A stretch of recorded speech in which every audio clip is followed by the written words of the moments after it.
Gordon Ramsay's fiery critiques are legendary, but some contestants just couldn't handle the heat. 30, top 20, and now the top 16. It's an thing. I'm a country boy from Wilmington, Ohio. But wait, what does this mean? Was a home cook caught cheating in the MasterChef kitchen? What a scandal! But was it really cheating or just a mistake? Let's break it down. So what happened is, Tyler was prepping his dish, and honestly, he seemed to be on track. In there and at least gave it enough time to set nicely. Okay. But then, drama hit. Suddenly, everyone was focused on Tyler because he'd served a dish that wasn't his. Can you believe it? He put Jamie's panna cotta in front of the judges, pretending it was his own. Jamie had made 3 perfect panna cottas and put them in the fridge. When she went to grab them, only 2 were left. She was totally confused and upset, trying to figure out what happened to her 3rd panna cotta. I don't know if somebody took it or on accident or is trying to sabotage. We had a pretty good idea of who messed up, right? Whether it was an accident or something more intentional, it was a huge mistake on Tyler's part. Police. 3 blindfolds. Blindfolds. I mean, this was a first in the show's history. And to emphasize on it further, Chef Ramsay pointed out it was a big deal and hadn't happened before. They did not cook. What do you mean, Chef? Stay there. You gotta be kidding me. Chef Ramsay then went straight to the fridge to check things out. Meanwhile, Tyler was standing there totally lost, not grasping how serious this was. What do you see on that tray, young man? My ramekins. Or ramekins? Yes, Chef. I put my ramekins on the top shelf, and I don't know if they got switched. I don't know, Okay. Chef. You didn't. It was super embarrassing for him, and it's not hard to understand why. I mean, getting called out like that in front of everyone? Yikes, not my cup of tea. Okay, Chef. You didn't. They're on the bottom shelf, left-hand side. You put 4 ramekins in the blood. But rules are rules. The judges couldn't ignore that Tyler had served someone else's dish as his own. They had to talk it over and decide what to do next. Need a few seconds to catch up. Stay there. In the end, Tyler was disqualified. It was a tough call, but they had to be fair. Before he left, Tyler shared his regrets and tried to explain himself. I'm sorry. I had no intent on doing that. I'm sorry that you grabbed mine. Hey, at least if... But this next contestant had their own set of problems to face. In Season 7 of MasterChef, Nathan started off strong, impressing judges and contestants alike with his cooking chops. But things soon took a nosedive. Nathan and Terry, are you ready to pick your team? Yes, sir. Despite his earlier wins, Nathan faced a major challenge that tested his leadership and patience. After snagging a victory in the last challenge, Nathan was given a big role in the next round, which came with its own hurdles. Not everyone was thrilled about him taking charge. And is definitely a wild card. He's a 20-year-old kid. I'm weary of his leadership qualities. Some contestants weren't happy with Nathan leading, and that set the stage for the drama ahead. When Nathan was picked to lead the next challenge, it was clear he was in for a tough ride. So, what was the task? To serve 150 wedding guests, a huge job that needed perfect teamwork. It's just like getting picked for dodgeball in middle school, because no one wanted me then, and it definitely looks like no. It was obvious that only a few had faith in Nathan as their leader, showing a lack of support from his peers. From the start, things went south for Nathan. His team wasn't following his lead, which led to rising frustration. This became evident when his struggle to get his team on the same page started messing up their performance. Guys, please stop. Nathan, don't yell at us. That's like we're I'm trying to talk and you're talking over. His frustration mounted as his team seemed more interested in doing their own thing than working together. Maybe Nathan's leadership skills weren't quite there. Eventually, he ended up yelling at everyone to get their attention. Stop! I'm streaming it right now! I need it now! The blue team is strong. He was definitely losing his patience. Style. Quiet! Everybody calm. Just Quiet. calm. Perhaps he was just too young and inexperienced for the role, but the shouting kept coming. The team was cooking scallops at their own pace, even before the guests had even arrived. Nick's not even married yet. We're about to screw the wedding. Meanwhile, nothing was going according to plan, and the team started to lean on Sean for guidance instead. Nathan's lack of leadership was clear as he resorted to shouting, hoping it would force his team to follow his lead. His frustration was evident as he struggled to manage the situation. The team, however, was too wrapped up in their own tasks to pay much attention. They were prepping food too early, which showed serious issues with coordination and timing. Sean, I need you to stop. Nathan, watch out. Look, come here. Look at me. Nathan and Sean got tangled up in a serious power struggle. The tension was through the roof as they faced issues that were really pushing Nathan to his limits. Sean, I need those scallops now. Oh my gosh. Things took a turn for the worse when they almost served undercooked scallops, adding even more stress to an already tight schedule. Oh my gosh. Come on, Nathan! Let's keep going. Just keep moving. Despite the chaos, things eventually started to improve, but it wasn't an overnight fix. The atmosphere stayed tense, keeping everyone on edge. But what happened with the next contestant was absolutely jaw-dropping. There is no doubt that Courtney wowed everyone with her cooking and amazing presentations throughout MasterChef Season 5. But it wasn't all smooth sailing for her. That one episode had everyone on the edge of their seats, wondering if Courtney's luck had finally run out or if she had another ace up her sleeve.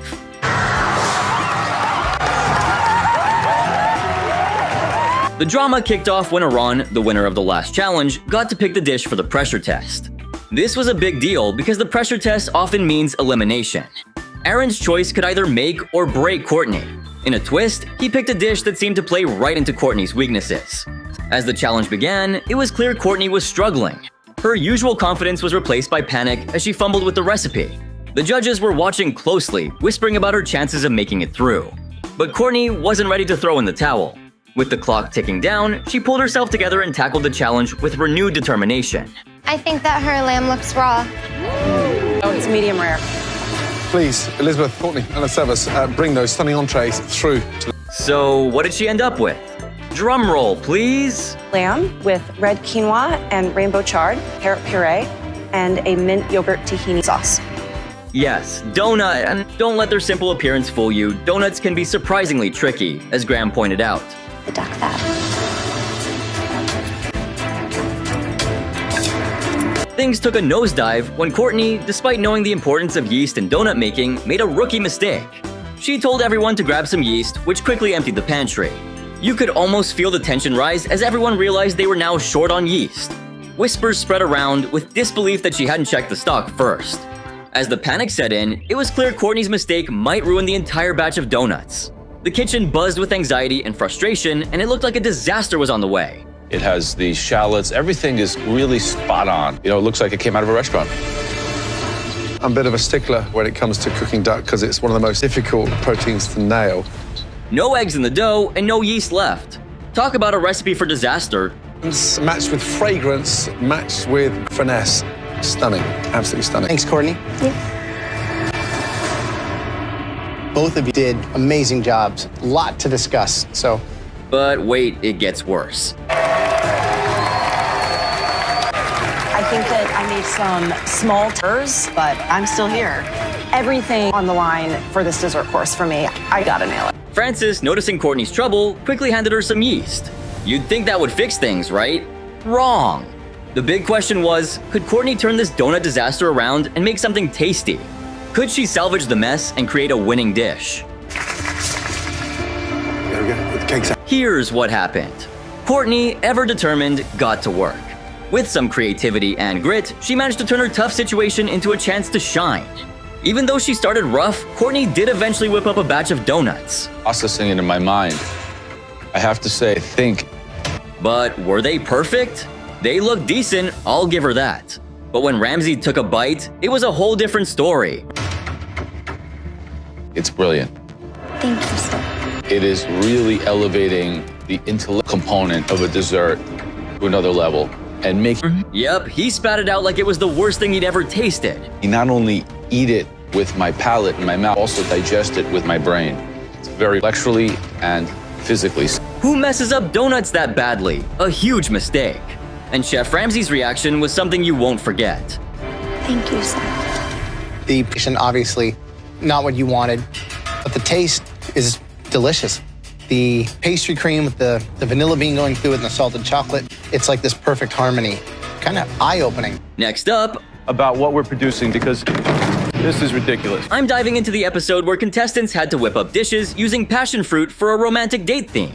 Personally, I'm not a huge fan of passion fruit. If my date tried serving it to me, they'd be out the door in no time. But hey, you get the idea. Not everyone was as fortunate as I am. A sweet and savory dish with lamb and fresh fruit, and this is a passion fruit. Tensions ran high when one chef's dish triggered a surprising flood of emotions. And trust me, it wasn't just a typical "this tastes bad" critique, it stirred up some serious, passionate reactions.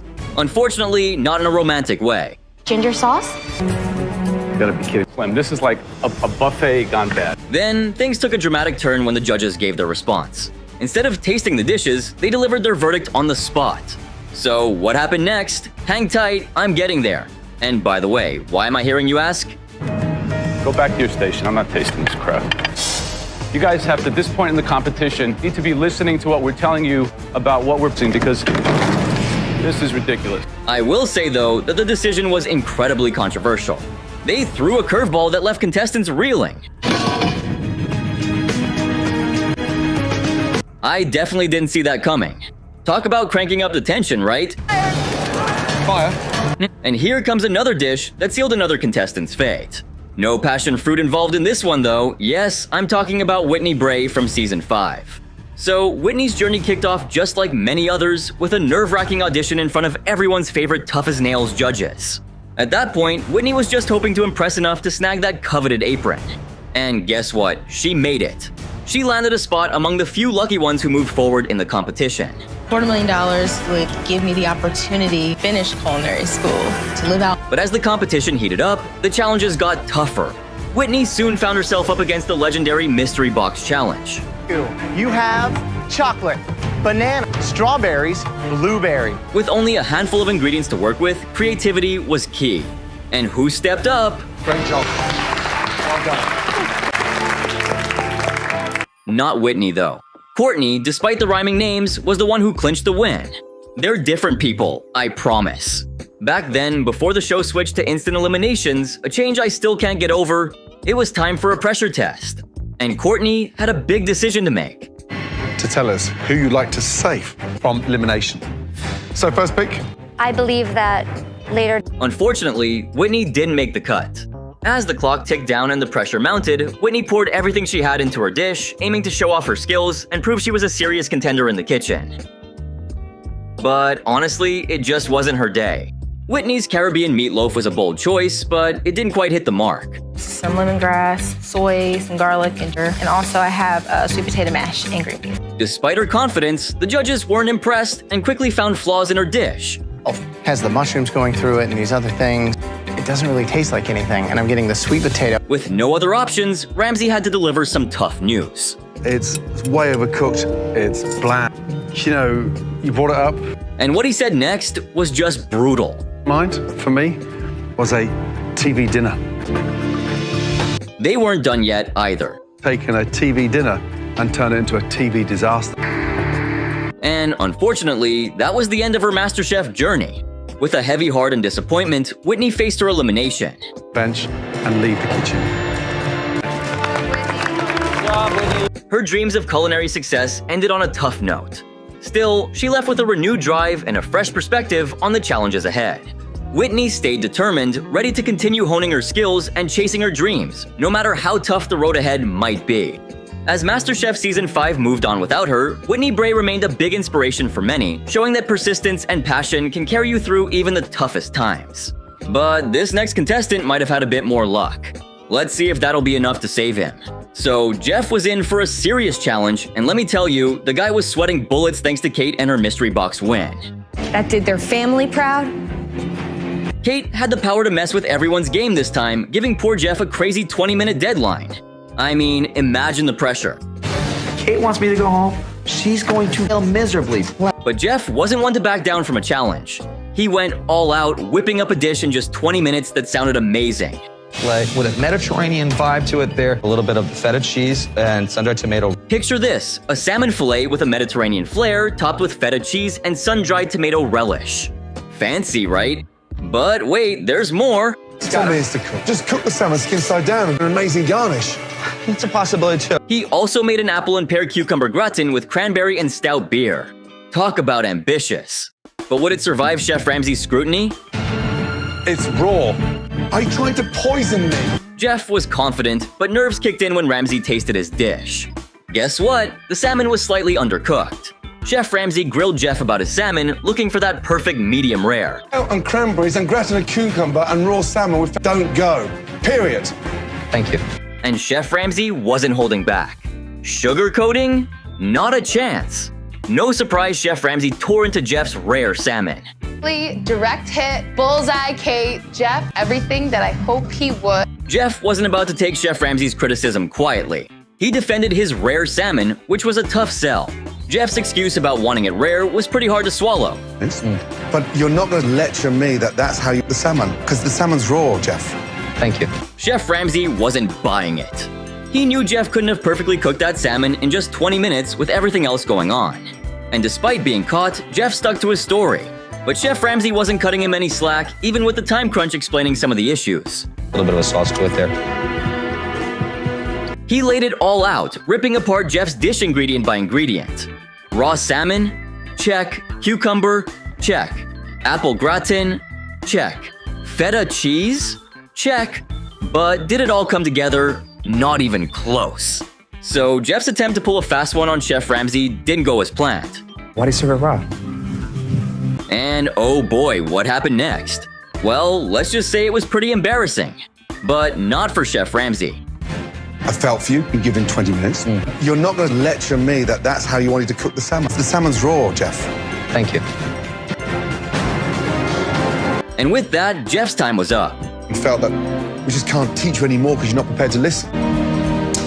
I can't help but wonder if he could have avoided this mess if he'd just owned up, but we'll never know. Anyway, now let's dive into Season 10. The challenge was on cook for a crowd of former MasterChef contestants and VIP guests in just 1 hour, serving up 3 top-notch dishes.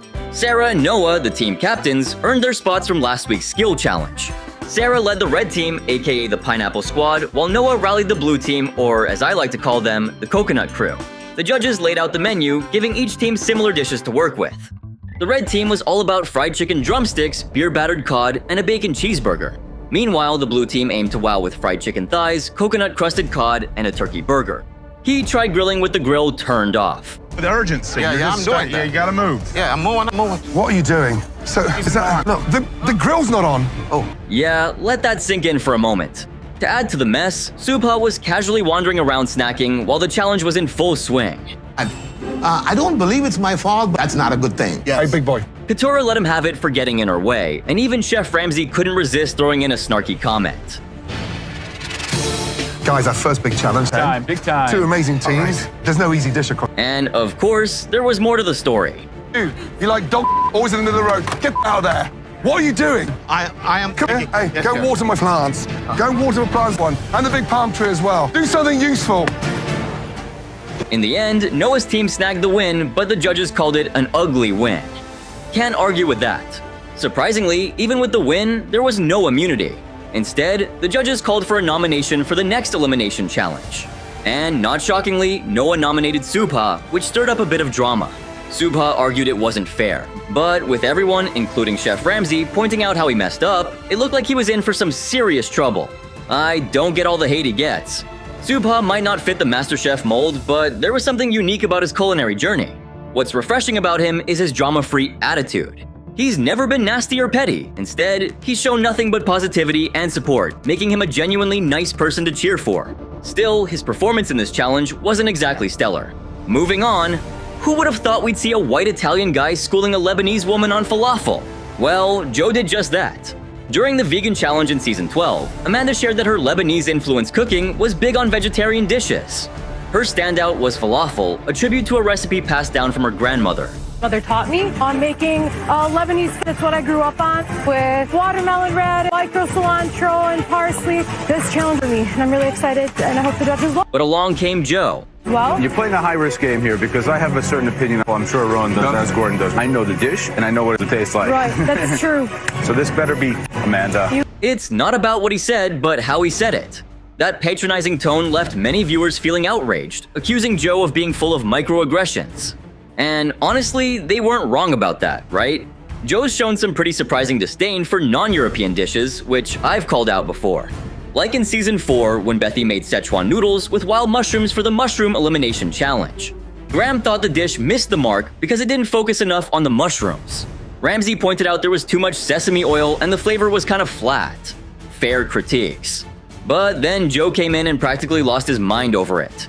Honestly, how dare he? It's you, it's just everything we want on a plate. Thanks, Chef. It reminded me of a hilarious comment someone left on my video about Joe from a while back. And honestly, they're not wrong, right? He's shown some shocking disdain towards non-European cuisine, something I've pointed out pretty frequently. For example, in Season 4, Bethy made a plate of Szechuan noodles with wild mushrooms in the Mushroom Elimination Challenge. Graham said that the dish didn't shine due to its lack of focus on the mushrooms. Meanwhile, Chef Ramsay pointed out an excess of sesame oil and a bit of a one-dimensional flavor. All valid criticisms so far. But then Joe came in and practically flipped the table. For doing something Asian, I was a little bit surprised, first of all, because I just don't think it's honestly, how dare he? Something Eurocentric, either French or Italian or, something much more refined. But at least it reminded me of this hilarious comment one of you left on the video I did about Joe a while back. Man, Joe's definitely got his own vibe going on, doesn't he? Hope I nailed that one. Anyway, despite the seemingly straightforward nature of Amanda's falafel, she totally nailed it and took home the win. Joe even went so far as to call it perfect, but then threw shade by questioning if perfection in falafel was enough to win immunity. Seriously, Joe. Amanda's dish was deceptively simple, but packed with complex flavors. Chef Ramsay even raved about it, calling it street food elevated to restaurant quality. Now that's some high praise. This is how I want the brochettes, people! I'm nervous about Lynn's leadership. She has a military. Alright, now move on to one of the wildest moments from MasterChef Season 2, Canada Edition. The blue team, under the command of Line to the Culinary Commander Pelletier, was really having a tough time. And this wasn't just your usual kitchen drama, Line's military background was front and center. Buckle up, because the chaos that went down during this challenge was absolutely off the charts. Okay, Jen, move it. I'm going as fast as I possibly can. This was a full-on kitchen showdown. So, was Line feeling the pressure, and how was the rest of the team holding up? Line was pushing everyone hard, and they were really giving it their all. But could they handle her intense leadership style along with the challenge? Well, let's find out. In my head right now, use the mandolin! Use the mandolin! Everybody by now should know how to use them. Oh man, Line was all over Jen, insisting she use the mandolin. Using a mandolin isn't easy, it's tricky and can be pretty dangerous. Jen was giving it her best shot, but things weren't going smoothly. Do you want to do it yourself? Pardon me? With Line barking orders like a drill sergeant, Jen might as well have been in a combat zone. But Line just couldn't be satisfied. Jen felt like everyone in the kitchen was watching her and she was on the verge of quitting. Well, at least taking off the apron. The tension was sky high, but that's when Jen was about to heat things up. Do you want to do it yourself? Pardon me? Yeah, that's not looking good. Jen and Line were practically at each other's throats, and the judges were definitely taking note. So, the big question, were the judges gonna support Jen or stick with Line's tough approach and hope it paid off? Well, we'll have to wait and see. Did you catch that? Honestly, I don't think it's a big deal. If she didn't know how to use it, she can cut it any way she wants. As long as you... They dropped the truth bombs fast. Line was all over the place and struggling to get her act together. And let's just say, she wasn't exactly taking the advice well, her flavors were way off.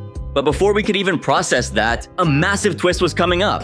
It has to be chalk. It doesn't go in the mirror pool. It actually... I bet none of you saw that coming, did you? I sure didn't. That's gotta sting. And you won't believe what went down at the Peninsula Hotel in Beverly Hills in Season 8. A restaurant that today is being taken over by all of you home cooks. The contestants were pumped and ready to take over the kitchen, tasked with serving breakfast to hotel guests. Fingers crossed they could avoid the disaster I once had at a hotel breakfast with a massive glob of eggs. Kate and Yachicia got picked as captains for this challenge, thanks to their standout performance in the lamb cook-off. But would they bring the same energy this time? Kate wasn't too sure. One person that you wouldn't want on your team. Oh, I'm gonna go with Jeff. She definitely didn't want Jeff on her team and made it clear why. A very loud voice, but he doesn't take direction. Kind of just likes to be a little arrogant. A quality I don't need on my... On the flip side, Yachicia was avoiding Jennifer, fearing she might crack under pressure and wasn't quite refined enough. Then came the twist. Captains are not in control of which teams you get. Yachicia was feeling like the underdog, but was confident she was used to working under pressure. I know that we can work together and I can lead this team to victory. As for Kate, we'd see how she'd handle it.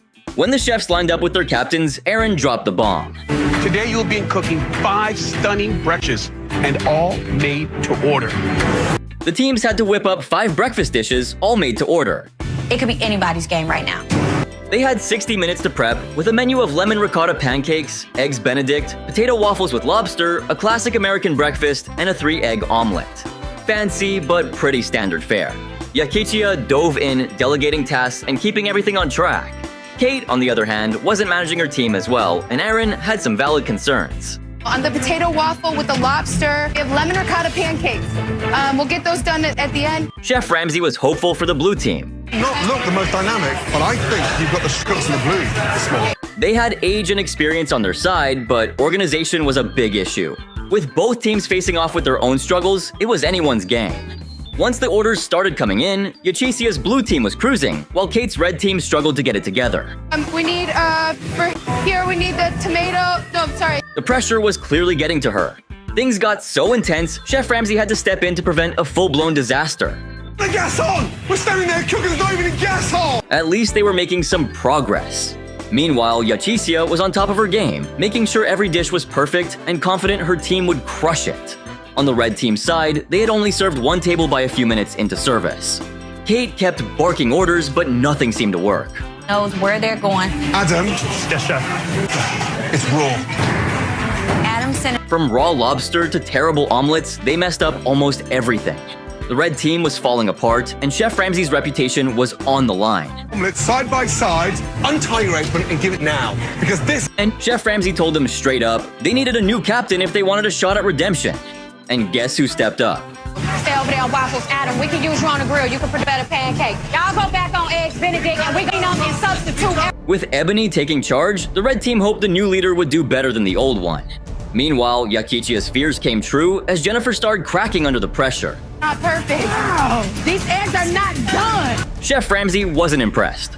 Eat the American breakfast. 2 minutes. 2 minutes. Take that back. You killed the Take whole that back. Yachisia had to shake her team up to avoid disaster. Take that back. Sorry, guys. Ebony turned out to be a surprisingly good leader, and even Christina noticed. Stop. Blue team, switch. Jennifer, back up. Meanwhile, Chef Ramsay was tough on the blue team, with Jeff trying to lead but failing.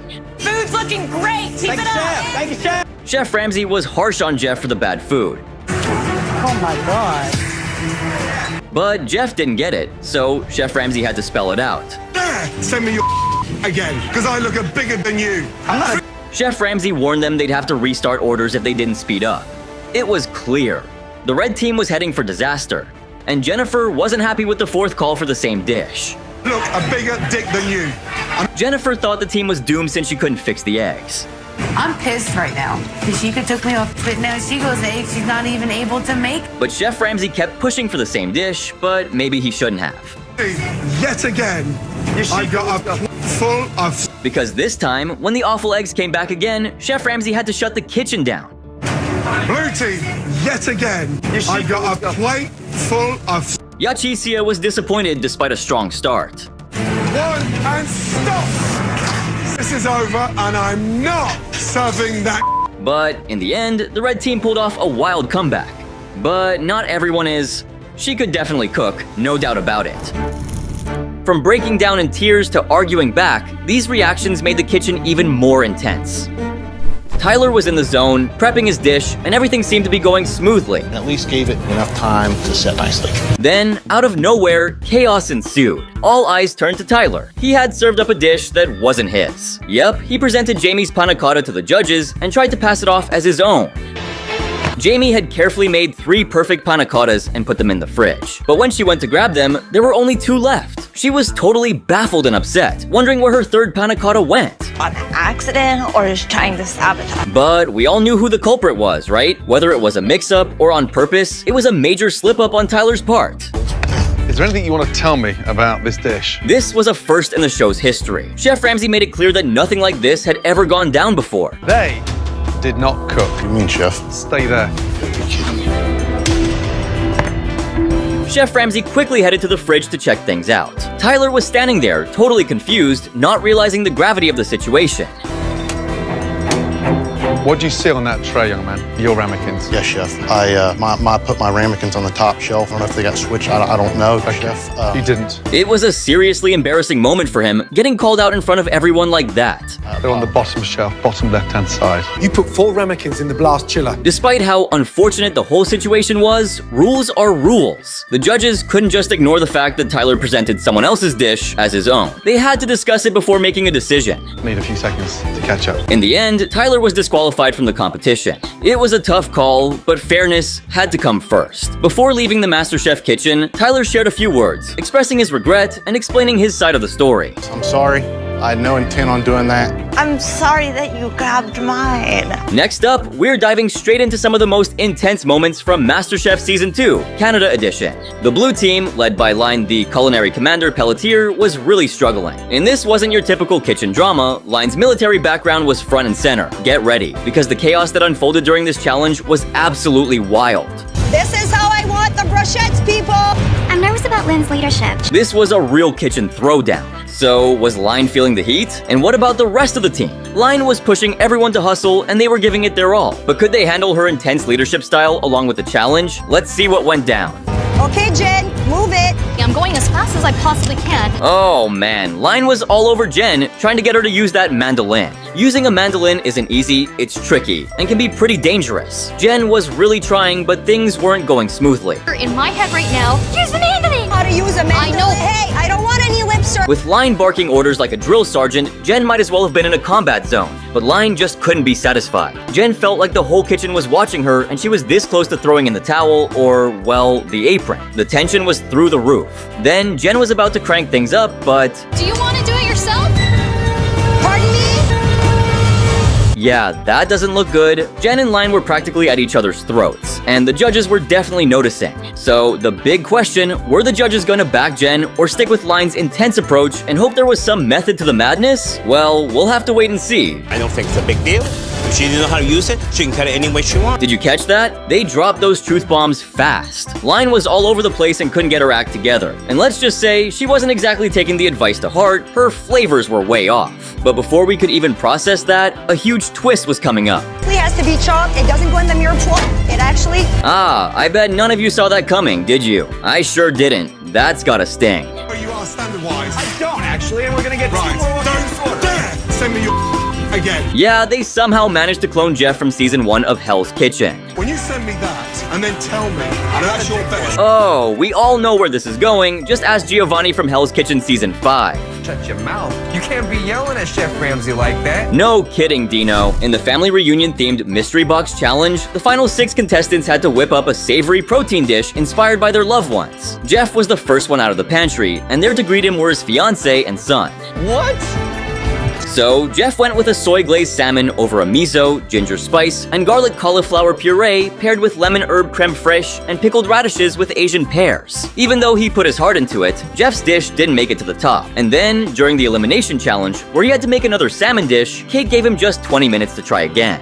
Why 20 minutes to Jeff? His attitude is poor, so I want to send him home. Alright, here's the real kicker. Kate told Chef Ramsay that she gave Jeff the shortest time in the elimination challenge because of his lousy attitude. Jeff had a different take on it, of course, and decided to give it his all despite the time crunch. He whipped up a Mediterranean-style salmon with feta cheese and sun-dried tomato relish over an apple and cucumber gratin with cranberry and stout beer. Jeff claimed it was going to be medium rare, but let's see how that worked out for him. Medium rare, but going more towards a rare. Chef Ramsay tasted the fish, and well, it was practically sushi. Jeff tried to justify it by saying he wanted it rare and at least the skin was crispy. But Chef Ramsay wasn't buying it. Even if Jeff intended it to be medium rare, raw salmon with cucumber and apple gratin and feta cheese just doesn't mix. That's a cucumber and raw salmon with feta cheese don't go. So Jeff was called up for elimination along with Yachicia. Chef Ramsay ripped into him for cooking like he didn't care and delivering a May performance. When Chef Ramsay announced Yachicia was going home, he also sent Jeff packing because of everything Kate mentioned earlier and, of course, the raw salmon fiasco. Hard to get through to you, and we felt that we just can't teach you anymore because you're not prepared to listen. In the end, Jeff finally seemed humbled. He said he had an amazing journey, felt his cooking had improved, and admitted he rubbed some folks the wrong way, but did the best he could. But honestly, can we really take him seriously after how he talked to everyone at the end? And you won't believe what went down at the Peninsula Hotel in Beverly Hills in the same season. A restaurant that today is being taken over. The contestants were pumped up to take over the kitchen and had the big task of serving breakfast to the hotel guests. Here's hoping they can avoid the disaster of that one hotel breakfast I had with the massive glob of eggs. So Kate and Yachicia were picked as captains for this challenge thanks to their standout performance in the lamb cook-off. But would they bring the same energy this time? Kate wasn't so sure. One person that you wouldn't want on your team. I'm gonna go with Jeff. She definitely didn't want Jeff on her team, and she made her reasons pretty clear. Loud voice, but he doesn't take direction. He kind of just... No doubt about that one. On the flip side, Yachicia was steering clear of Jennifer because she worried Jennifer might crack under pressure and wasn't, well, refined enough.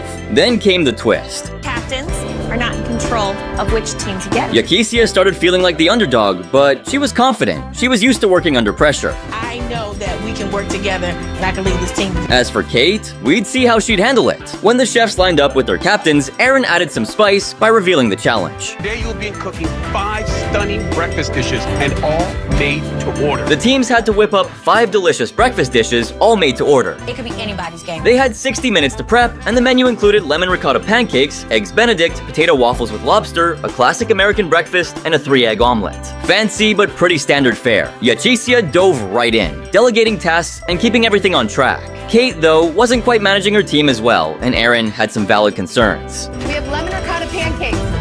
We'll get those done at the end. Red team is going to be not enough soldiers, too many leaders. Chef Ramsay was hopeful for the blue team. You've got the stronger cooks in the blue. They had age and experience on their side, but organization was a big issue. With both teams facing off with their own struggles, it could go either way. Once the orders started rolling in, Yachicia's blue team was cruising, while Kate's red team was struggling to come together. We need, we need the tomato. No, sorry. Clearly, the pressure was getting to her. Things got so intense, Chef Ramsay had to step in to prevent a complete disaster. The gas on! We're standing there, cooking, not even gas on! At least now, they were making some progress. Meanwhile, Yachicia was on top of her game, making sure every dish was perfect and confident her team would crush the competition. Back on the red team side, they had only managed to serve 1 table for 2 by a few minutes into the service. Kate kept barking out orders, but nothing seemed to work. Adam. Yes, chef. The lobster.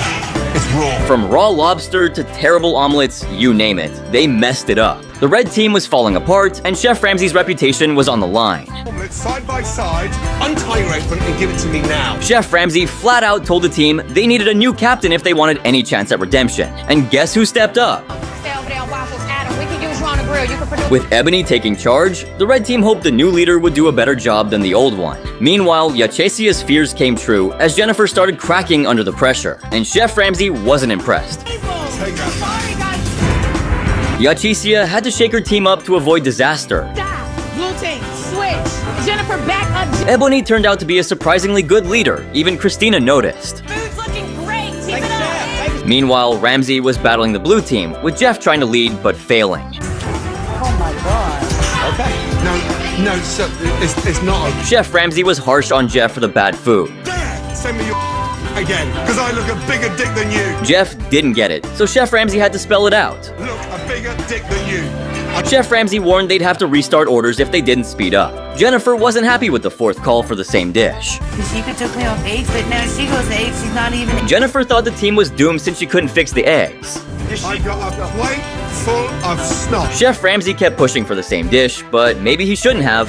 Yet again. When the awful eggs came back again, Chef Ramsay had to shut the kitchen down. Service is over, and I'm not serving that. Yachicia was disappointed despite a strong start. I feel horrible. The red team pulled off a wild comeback. So this next contestant, she could definitely cook, no question. But while that might get you by on Hell's Kitchen, this is Master Chef.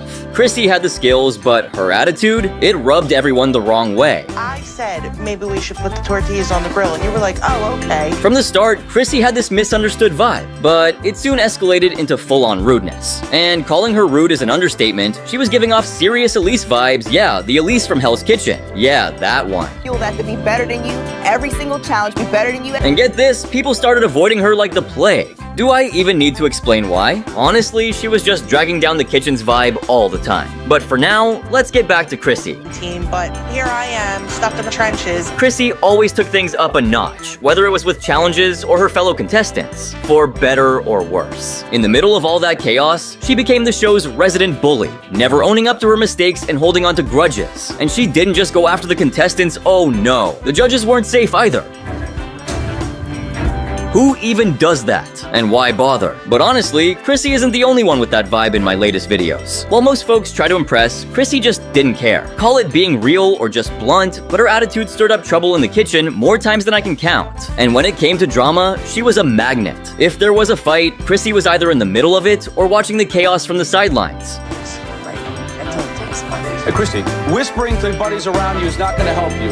I said I knew it. Smug grin? Totally Chrissy. She even threatened to throw hands and bragged about beating up girls in high school. Not surprising, right? But wait, there's more. She thought her fried catfish was top tier, but the judges said it tasted like mud. No joke. And yeah, catfish live in muddy water, so it's a common mistake. I might have let it slide if she hadn't messed with poor Bime. Vegetarian, I might as well just give up cooking. Girls that I used to beat up in high school, I hate her. She loved gloating over Bime's mistakes during challenges, showing off her mean streak. Classic Chrissy, totally off the rails. And teamwork? Forget it. Chrissy was all about herself, ready to throw her team under the bus whenever it suited her. Don't even get me started on her two-faced moves. She'd tear into others for saving their own skin after a challenge, then turn around and do the same thing herself. She's just getting in everybody's nerve. But despite her arrogant front, she had a soft spot for her son. Turns out, her son was her main drive to keep going. But Chrissy wasn't at odds with everyone. She actually got along with a few people, like Sasha and Kathy. You know how it goes, birds of a feather. Once they were gone though, it was all about the drama. She ended up clashing with almost everyone, especially Bree. For real, I'm done. No, dude, I'm so too. I didn't say it. Who were you? What did you? Oh man, those two? They were like oil and water. Yeah. Good. I hope you can't sit here. Seriously, Chrissy came off like a total jerk with that reaction. Given her fiery attitude on the show, maybe the producers didn't help with the edit, or maybe that's just how she is. Oh my god. Like he loves. Remember that first mystery box challenge? Chrissy went up against Natasha with basic ingredients like chocolate, bacon, a tomato, and a potato. Sounds easy, right? Well, she lost to Natasha anyway. Then, in the langoustine challenge, Chrissy went big with a langoustine mac and cheese. But here's the kicker. She overheard Howard trashing her dish to Chef Ramsay. It's gonna be mac and cheese over here. Mac and cheese? Yeah, definitely. I don't think. So, Howard trashed her langoustine mac and cheese, saying cheese and shellfish don't mix. Seriously though, have you ever had a killer lobster mac and cheese? I've had plenty, but Chrissy wasn't having any of Howard's nonsense. With strawberry, definitely go with it. And surprise, surprise, the judges actually liked her dish. But it didn't take the top spot. Tough luck for Chrissy, she lost out to Jordan and Jesse. Congratulations, Jesse. Great job. But nothing compares to the showdown between two hotheads like Jesse and Chrissy. Nightmare just happened. So, Jesse was ready for the next challenge, but she didn't expect to face a bigger one right then. Jesse and Chrissy getting paired up was a recipe for disaster. Their shaky bond was about to go south fast. When Jesse learned she'd be working with Chrissy, she was clearly disappointed. Chrissy's rep was not great by then. And that slip of the tongue, yeah, didn't help. I'm stuck with the thing. Things got messy fast. Jesse didn't just escalate the situation, she went all out, calling Chrissy, well, hear it for yourself. Staying down there. Way to poke the bear, Jesse. Was it over the top? Maybe. But working with Chrissy, hard to keep cool.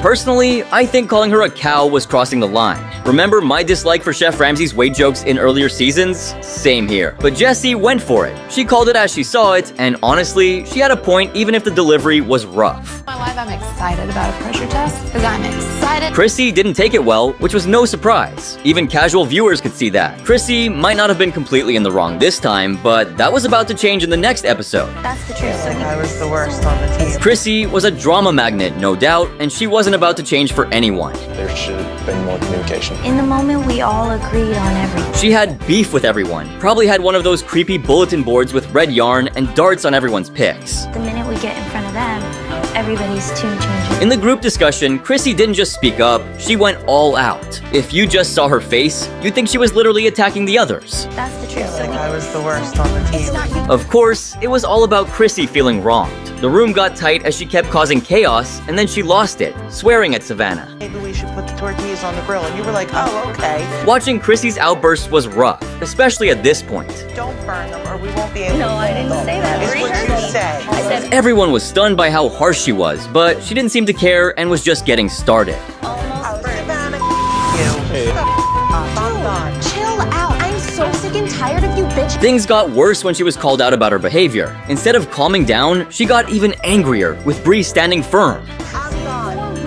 And as time went on, things just kept spiraling. I didn't say. Who were you? What did you? Chrissy wasn't done yet. If there was a way to make things worse, she'd find it. Really? What are you gonna do? Good. Yeah, you heard that right. All you ever want to do is hit everyone in the face. 1 minute. Totally out of line. See, the judges usually have a good sense of how a dish will turn out when they check it out. If they show concern, it's time to rethink things. But this next contestant ignored Chef Ramsay's warning, and surprise, it all went south. You've gone backwards. So, in Season 2, Episode 5, Christian Collins, Susie Singh, and Jenny Kelly were the top 3 contestants. Christian won and chose the French menu for the elimination round. Jenny, though, went big with a trio of soups. Cream of mushroom, French onion, and zucchini. Ambitious? Sure. Risky? Definitely. Chef Ramsay warned her that making 3 soups in under an hour was a bad idea, and she should have focused on nailing just one. So not just one stunning soup. I love to go to bistros and see what the soup of the day is, and these are 3 of my favorites. But Jenny ignored the warning and ended up exactly where Chef Ramsay said she would. You know, when you caramelize those onions, you finish them off with some mustard in there first, so it really brings the heat. Chef Ramsay wasn't shocked. As for Joe, he had a little surprise for everyone. These really are not even soups, quite frankly. Ouch. And things got worse with a particularly childish comparison. Purees. These are like baby food. Guess you could say she threw the baby out with the bathwater. Yes, sorry, but that's what happened. Moving on to this contestant, I'm sure you haven't seen a contestant more fickle and unpredictable as this one right here. Dude, you gotta be proud of this dish. This is who you are. Yeah, but guess what? He was above all else. Downright mean. David W. from Season 7, totally one of the most talented and consistent cooks, with high-end fine dining chops and a poker passion to boot. He was super focused and entered the competition for his daughter. But with all that talent, he also had a rep for being the most moody contestant. Before diving into his moodiness, let's show you just how talented David W. was. Check out his top performance on the show, the Mystery Box Challenge from episode 14. When the contestants opened their boxes, they were shocked, some more than others, like Nathan, who jumped back in surprise. What? Inside the boxes, they found just the basics for tools. Cast iron skillet. One box had chopsticks, so they had to cook up Asian cuisine. But without any special tools, they had to get creative. Advantage that could change the course of this competition. Best dish of your lives with these 3 simple tools. The equipment room was locked, so no extra utensils 208 to 218, but they could improvise. I'm trying to figure out ways that these ingredients. Now I'm looking for a rolling pin. Chef Ramsay joined in with the contestants, totally showing off in his MasterChef apron. And the fact that he just used these 3 tools was so inspiring. He cooked an amazing entree and dessert. A nice caramelised tartatan infused with some cinnamon, fresh vanilla. For you, Kevin, I'm going to do a really nice pan-seared ribeye. The top 3 ended up being Tenoria, Brandy, and David. Beautiful and juicy. I knew that getting that fat. Excitement that we're expecting to see at this stage of the competition. David's bacon-wrapped shrimp with tomato salad and anchovy sauce was almost as impressive as Ramsay's dish. Wrapped stuffed shrimp with a fresh heirloom tomato salad. Just looking at it, it looks like something I want to eat out. He beat out his buddy Sean to land in the top 3. But David's dish is better. Fierce competitors, and I want to win every single challenge. David put out a beautiful plate. The judges were impressed that he made such a fine dining dish with just a cast iron skillet. The flavors work together really nicely, and then the sweetness of the tomatoes are delicious together. I think you've nailed.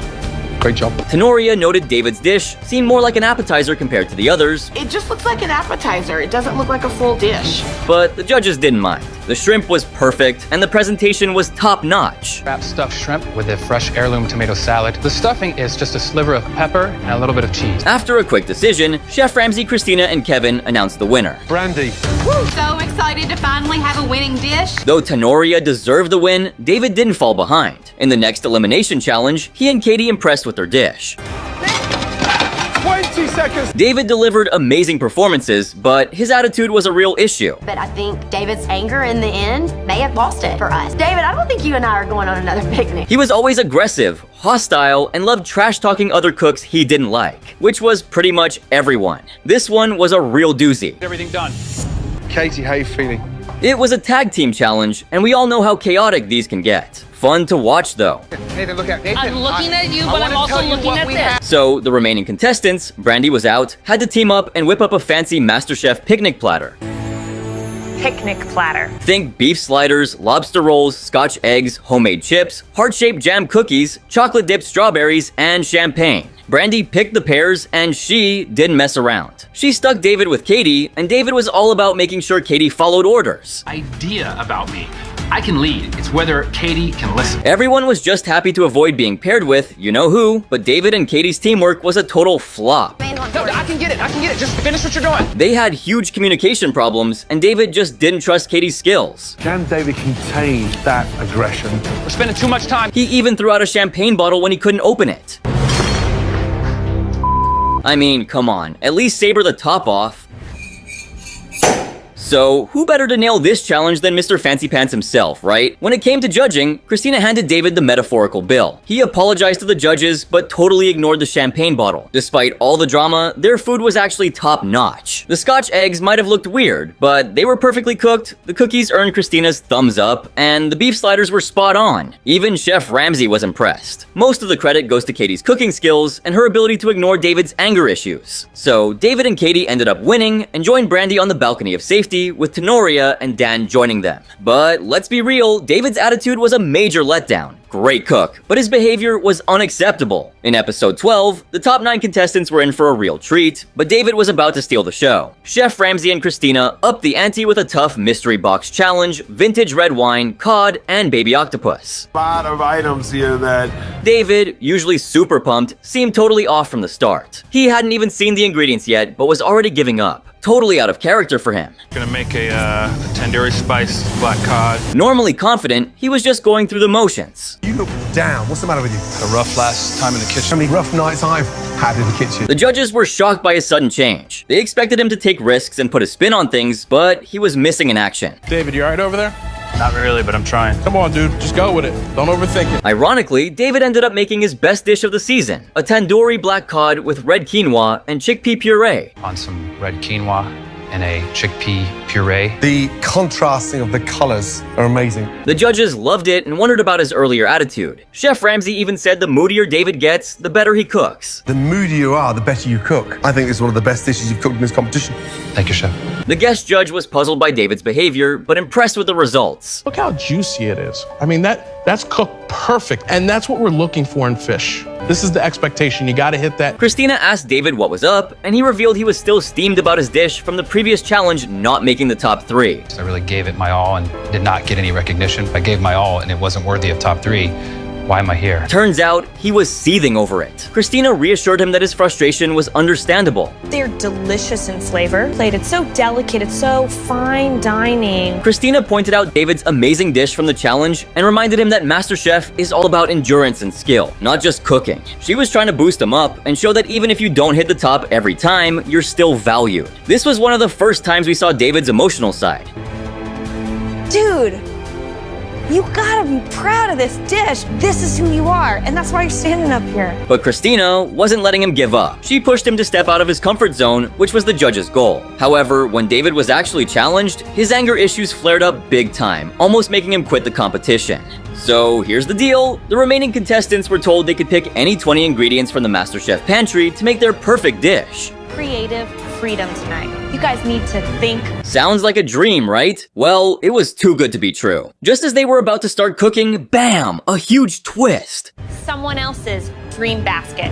And those ingredients you just picked out could soon be someone else's nightmare. Instead of using their own ingredients, they had to cook with someone else's basket. And to make things worse, Sean got to decide how the baskets were swapped. And by this point, he and David were definitely not on good terms. It's a pretty bleak basket. There's not a lot in there. All right. Why you wouldn't give it to Brandy? This was about to get really interesting, or by interesting, I mean it was going to be a disaster for David. Pay close attention now. I'm just saying you don't make sense. It's a competition. You've been playing your strategies the whole time. Idiot.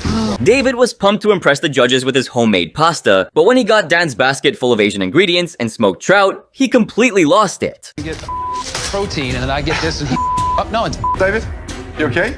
Not at all. I've said it before, and I'll say it again, David's reaction was way out of line. Why would he trash Dan for picking those ingredients? Dan didn't know about the twist either. And then David started cussing out Sean for giving him the basket, and Dan for, well, you get it. It was honestly super uncomfortable to watch. Like, really awkward. Things got even worse when David stormed off and threatened to quit, but Chef Ramsay wasn't having any of it. He chased David down and convinced him to keep cooking. You're down. You can pull this back. And if you think you've been on your ass before, I've been there many times. Forget everything else now. There's definitely something you can salvage out of those ingredients. I was thinking, why even bother? If David's gonna throw a tantrum every time things don't go his way, maybe he should just leave. David tried to apologize, but then he blamed his outburst on seeing his daughter earlier. Honestly, it was a pretty weak excuse. And his smoked trout dish wasn't exactly impressing anyone either. A bad plate from a dysfunctional basket. But you know who really won me over? Chef Ramsay. He told David to cut the crap, and I've never appreciated Chef Ramsay more for that. Leave this competition. And whatever the result is, cut the crap, get in the game. Someone's gotta keep these chefs in check, and Chef Ramsay's definitely the guy for the job. In the end, the judges crowned Brandy the winner of this elimination challenge, and she deserved it. She and Tenoria joined Sean in the top 4, leaving Dan and David in the bottom 2. At the time, I was thinking, okay, this is it. David's going home for his epic tantrum earlier. Going home tonight, you're into the top 4. Get back to you. But nope, the judges sent Dan packing instead. I was left wondering where Chef Ramsay's zero tolerance policy for quitting went. Maybe Chef Ramsay and the other judges were just focused on the food, but I was still shaking my head in disbelief. I kept wondering, what if David goes on to win it all after this meltdown? So, with that, we've come to the end of another wild ride. But who do you think was the most evil saboteur on MasterChef? And if you thought that was crazy, then what's upcoming will blow your mind. In Season 9, Episode 8. I mean, this moment will seriously make you rethink everything you know about basic cooking. So, Sean and Katie decide to go big with scallops as their appetizer and duck breast for the main course. These proteins are notoriously tricky and require precise timing. It was a bold move, but they hoped the risk would pay off big time. This time around, Uni was leading the blue team while Julia took charge of the red team, adding a whole new layer of drama to the competition. Once in the cooking tent, it was game on. The strategic planning kicked off and things got intense fast. Julia faced some pushback on her menu ideas initially, but she stood firm and rallied her team. Chef Ramsay, on his quest to check on the red team's progress, stumbled upon a disaster that seemed more fitting for kitchen nightmares. Stop! The red team had seasoned the duck before cooking, a rookie mistake that pulls moisture out of the meat. Chef Ramsay's anger reached new heights when he realized what had happened. Never season them until you cook them, because when you hit the pan, there's going to be watery. Would the red team manage to salvage their meal, or would they end up serving a duck disaster? You'll have to wait for my upcoming video to find out. For now, get ready for a bizarre moment that'll make you question everything. Get a cloth and dry them. Rid of the seasoning quick. It was one of those moves that would make Chef Ramsay reconsider his career choices. And what followed was nothing short of shocking. No one's communicating, and the captain's disappeared. You need to get on the same page. I'm telling you now, you dropped the puree. Yeah. Believe me, this is not for the faint of heart. Meanwhile, the blue team also tested Chef Ramsay's patience right from the get-go. Their menu idea raised eyebrows, and Chef Ramsay even called it foolish, demanding that they rethink their entire plan. An orange-zested mash in any restaurant anywhere in the world. Under pressure, the blue team scrambled to revise their menu, racing against the clock. Just when you thought they had recovered, they faced another culinary crisis. Sat down, and the puree's raw. They were set to serve a puree, but the execution was far from perfect. As if things weren't already chaotic, Uni came in with a plate of garlic mashed potatoes, which were not only time-consuming, but also, let's be honest, quite uninspiring. Meanwhile, Shanika tried to offer some direction, but Uni stubbornly stuck to his garlic-laden vision, convinced that these potatoes were the epitome of wedding feast perfection. Honestly, I'd think they'd make the bride and groom reconsider their first kiss, but hey, to each their own. Chef Ramsay, however, wasn't about to sit back and watch this unfold. He took control and let the blue team know exactly what he thought. Chef Ramsay, recognizing Shanika's wisdom, urged the team to follow her lead. Uni eventually relented, but it was clear he was at a crossroads. The pressure was on, and Chef Ramsay had a big decision to make. Let me tell you something. You are not going to captain this team any longer. If not, I'm going to run it. In a dramatic twist, Chef Ramsay stripped Uni of his leadership role. Taylor stepped up, bringing clear ideas and strategic direction to the team, an impressive contrast to Juni's earlier mismanagement. Under Taylor's guidance, the blue team managed to pull things together and finish strong, though victory still slipped through their fingers, leaving a bittersweet taste of near redemption. And let's be honest, Uni's strategy was definitely not a good idea, and neither was this next contestant's game plan to seal the win. I'm talking about Christopher from Season 6. So, this dude walked into the competition with all the swagger in the world, talking a big game like he was the next great culinary genius. But when it came down to actually cooking, well, things took a nosedive pretty quickly. So here's what went down. In episode 9, Chef Ramsay threw down the gauntlet, challenging everyone to replicate his legendary beef Wellington. This dish has been a nightmare for many on Hell's Kitchen, so you know the stakes were high. To get things off the ground, everyone started by tasting the dish in pairs, getting a chance to savor the flavors and understand the textures. It was all about soaking in the details before they had to recreate it. Then, the pressure was on, as each contestant had to whip up their own version from scratch. Just when the contestants thought they had a handle on things, Graham threw in a curveball they weren't ready for. When you sat down for dinner earlier this evening, forming your team. And if that wasn't challenging enough, Chef Ramsay added another twist to up the ante. Only want to taste one beef Wellington dish from each pair. When it was Christopher and Hetal's turn to present their Wellingtons, Chef Ramsay was left speechless, which is never a good sign. This is actually Hethel's Wellington, but What? He had some serious concerns. Hethel didn't even taste it.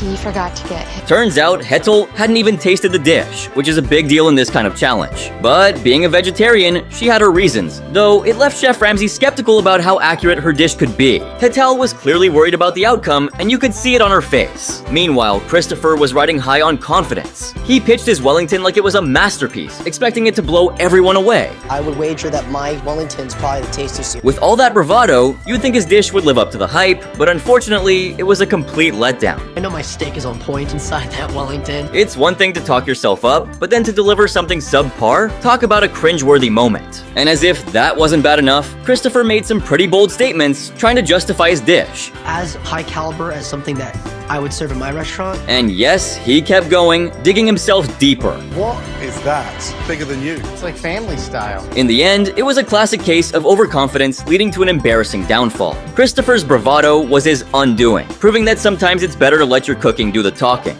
But when Christopher finally presented his dish, you just have to see Chef Ramsay's reaction. Like a cushion from the MasterChef lounge. What have you done? After all the bragging Christopher did, seeing Chef Ramsay's face was painful. And of course, Ramsay didn't hold back on his insults, hitting him where it hurt. Bloody hell. Oh my goodness me. This moment was probably enough to keep Christopher up at night for weeks, reliving that kitchen nightmare. Wellington didn't just look bad, it was a disaster. Just watch Chef Ramsay cut into the pastry. His disappointment was as clear as day. How's that possible? It looks like a cushion from the MasterChef lounge. If I were in Christopher's shoes, I'd be facepalming so hard right now. But the real kicker? Hetal's Wellington, despite her being a vegetarian, was spot on. She absolutely nailed it, and Chef Ramsay didn't miss the chance to highlight that. It's delicious.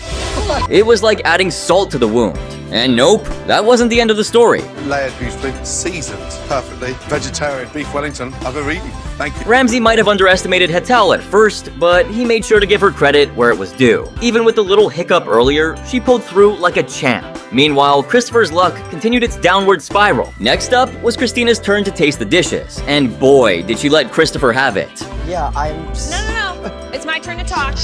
She delivered a masterclass in assertiveness, making it crystal clear where Christopher had gone wrong. And trust me, Christina wasn't done yet. You wanted us to taste this? I will execute it properly. Yes, I would want you to taste it. Normally, Christina is pretty laid back, but this time, she was furious. You could see it in her eyes. When Christina's feathers get ruffled, you know something serious is about to go down. But Christopher, ever the stubborn one, kept trying to defend his dish. I'm not gonna get to taste mine just because I left the sauce off. No, that wasn't the only reason. That was something. He was digging his own grave, continuing to talk over Christina, while Hetal, clearly trying to save him from himself, patted his shoulder in a futile attempt to calm him down. But Christopher just didn't take the hint. And Christina, she was done. She shut him down hard, showing exactly why she's the queen of the kitchen. You're that guy that has so much to say, but you haven't been able to put it on a plate. It was a brutal takedown, but hey, someone had to set him straight. And I bet Christina got a real kick out of being the one to do it. Sometimes, you just gotta tell it like it is. But Christopher wasn't the only contestant to get roasted by the judges. Stephanie from season 5 was another prime example of how arrogance can lead to disaster. She came in with this over-the-top confidence, acting like it was all she needed to claim victory. Spoiler alert, it wasn't. In the elimination round of episode 2, Stephanie was really feeling herself.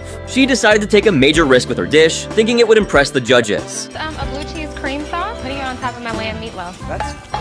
And when Joe cautioned her, pointing out it was a very non-traditional approach, she just brushed it off. I mean, come on. She called it confidence, but let's be real, it was plain stupidity. Sure, taking risk in a competition can pay off, but when you're making moves like these, you have to ask if it's really worth it. Joe was visibly annoyed, and who could blame him? I might be, but you know, I'm trying to win, so. He even called her out, and her response, pure passive aggressiveness. I didn't want to be up there looking pretty. I'm not just a pretty face. Show America what I'm about. I never saw that coming. She had this smug attitude like she knew better, but it just made her look foolish. I mean, really, how hard is it to compete without taking jabs at the judges? It's not like you're proving anything other than a lack of humility. And of course, she got some side eyes from the other contestants.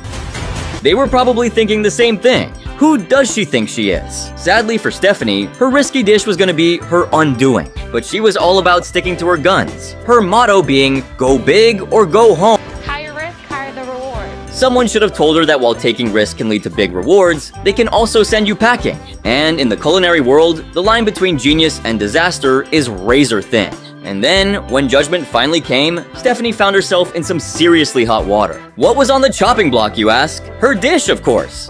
Pepper ribbons and a blue cheese cream sauce. Visually, the dish looked like a 10 out of 10, but when it came to the taste, it was a whole different story. The moment Chef Ramsay took a bite, something I'm sure he wasn't eager to do, given the bizarre combination of ingredients, you won't believe what he did.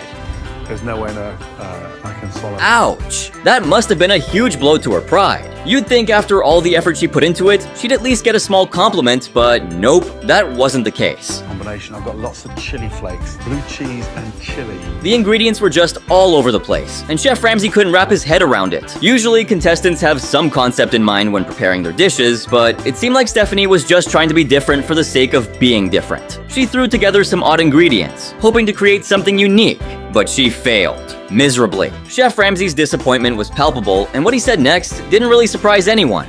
H-O-M-E. That's where you should be heading. After hearing that, you'd think Stephanie would never dare take such a wild risk again. But, well, Stephanie was a bit different. I have never been told that my food is not good. She had this stubborn streak, and you could tell she was thinking, I'll show them next time. Let's just hope her pride doesn't get in the way of making a decent dish in the future. Sometimes, trying to stand out can make you fall flat on your face. And in Stephanie's case, it was a hard lesson learned. But hey, if there's one thing we know about these cooking competitions, it's that there's always room for redemption if you learn from your mistakes. What this next home cook did is probably the most extreme form of cheating I've ever seen on MasterChef. Season 12 was an all-star showdown, featuring some returning veterans and a few junior contestants. The big question was, had these home cooks learned from their past mistakes? They were about to find out in a high-stakes challenge feeding the US Coast Guard. Just think about that pressure. Each team was responsible for preparing a hearty meal for over 100 hungry servicemen and women. The blue team, made up of contestants from seasons 1 to 7, was pitted against the red team, featuring home cooks from seasons 8 to 11. Alejandro was the captain for the red team, while Christian led the blue team. The stakes were high. One person from the losing team would face elimination. The red team started off with steaks, but things quickly went awry when Chef Ramsay discovered they were serving cold cuts.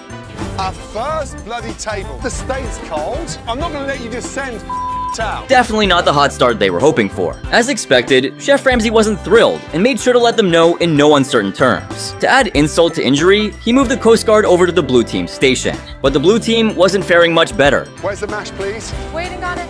Guys, we need mash. Their mashed potatoes were still cooking, and Chef Ramsay's frustration was palpable. Despite the chaos, the initial feedback from the diners was surprisingly positive for both teams. I was just as shocked as you probably are. However, things took a turn for the worse when a raw steak made its way onto the serving line. Chef Ramsay, in true Ramsay fashion, did this. He's not happy.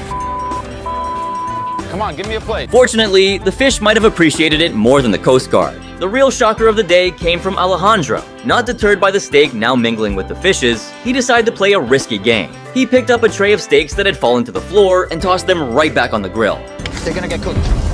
Seriously, how reckless can you be? Alejandro actually thought that cooking them again would kill off any bacteria they picked up. Yeah, because that's totally how food safety works, right? Chef Ramsay's reaction was, as you'd expect. You think I'm going to keep you as a captain? Better have a meeting right now. Yeah, trust me, there was no coming back from that one. Anyways, with the chaos reaching epic proportions, Chef Ramsay decided it was time to make a major change. He fired Alejandro as team captain and appointed Michael to take charge instead. Just when the red team seemed on the brink of disaster, Chef Ramsay's quick thinking and leadership switch saved the day. It's clear that Ramsay's built for handling such situations. But But as you know, his warnings often fall on deaf ears, and the results are rarely good. Now, if you ask me, what happened in Season 4, Episode 5 is a perfect example. The challenge? Form teams and create a feast for a group of pint-sized food critics, elementary school kids. Jordan took the helm as the captain of the blue team, tasked with satisfying the taste of an entire school. That's no small feat, especially with kids having notoriously picky palates. Jordan assembled a team that looked promising on paper. Adriana, Kathy, Howard, Johnny, Savannah, Eddie, James, and Chrissy. The mission? Prepare turkey meatballs with pasta, green beans, and apple crisp for dessert.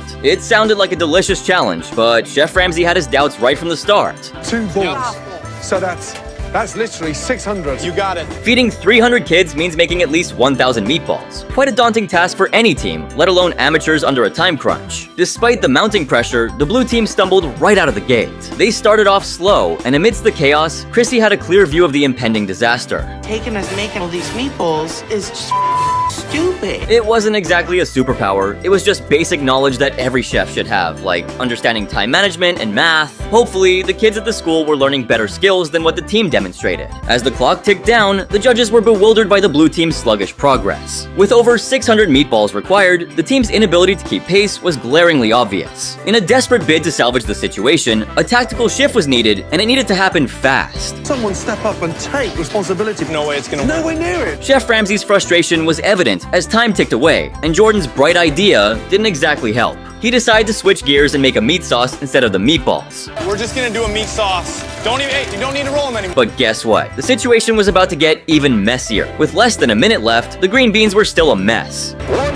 minute to go. Down, I need it ASAP. Ultimately, the disaster wasn't just about the green beans or the meatballs. It was a trifecta of poor decisions, terrible teamwork, and abysmal leadership. The blue team crumbled under pressure like never before, making this one of the most memorable kitchen calamities in MasterChef history. But you know what? Jordan wasn't the only one who completely butchered her dish. Enter Mark Raffaelli, who was on a road to ruin of his own making when he stepped into the MasterChef kitchen during Season 2. Ranked in the oh-so-glorious 17th place, Mark's time on the show was marked by a series of simple mistakes that ultimately led to his early elimination. And what's more, it wasn't even a major mistake like Courtney's. It was actually pretty petty in the grand scheme of things. In the bustling kitchen of MasterChef, contestants faced the daunting task of creating culinary masterpieces under intense pressure. It was the little errors that made Mark stumble along the way. As the challenges unfolded, Mark found himself in a whirlwind of elimination rounds. French or British cuisine? And in one of those rounds, he decided to tackle French cuisine. Spoiler alert, French food is not forgiving. Despite the chaos, Mark managed to secure a safe spot after 2 grueling rounds. Then, in another challenge, Christian, fresh off a previous win, got to pick a dish for everyone to prepare. The kitchen turned into a frenzy as Mark scrambled for ingredients. I have no idea what I'm gonna cook.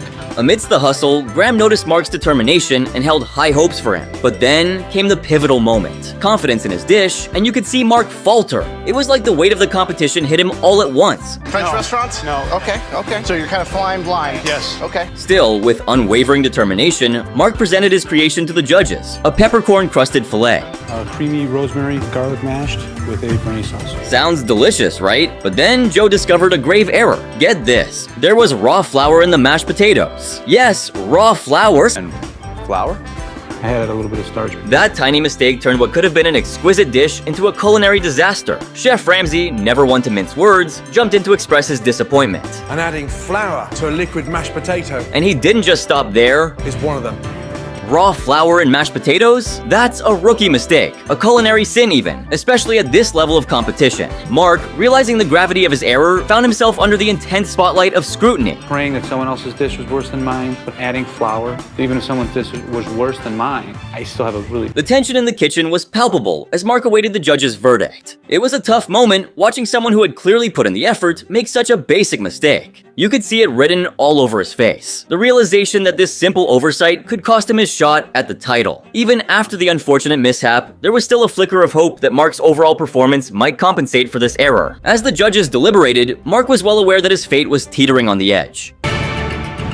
Ultimately, the decision came down. Mark's time on MasterChef ended suddenly. Listen to my instinct and done it the right way. Nevertheless, it was an amazing experience, and I wouldn't change it for anything. The raw flour mistake was the final straw, and he had to leave the competition undoubtedly with a heavy heart. This incident served as a harsh reminder of how even minor mistakes can lead to a swift exit in the culinary world. Looking back on his experience, Mark acknowledged that the journey, with its moments of promise and setbacks, had made him a better chef. He left the MasterChef kitchen armed with valuable lessons and a renewed determination to face future culinary challenges with more wisdom and resilience. Nevertheless, it was an amazing experience, and I wouldn't change it for anything. As he exited, Mark carried the lessons learned and the resolve to overcome any culinary obstacles that might come his way. Now, let's move on to another epic failure that was quite painful to watch. Each team captain kicked off the culinary chaos by choosing a dish to prepare. The catch? Every 15 minutes, a new chef would enter the kitchen, completely unaware of what was happening. Now, let's talk about Gerard, the brain behind the blue team. He walked in with the confidence of a seasoned chef and chose a dish: mussels in a coconut and tomato broth. Pot, and I see the broth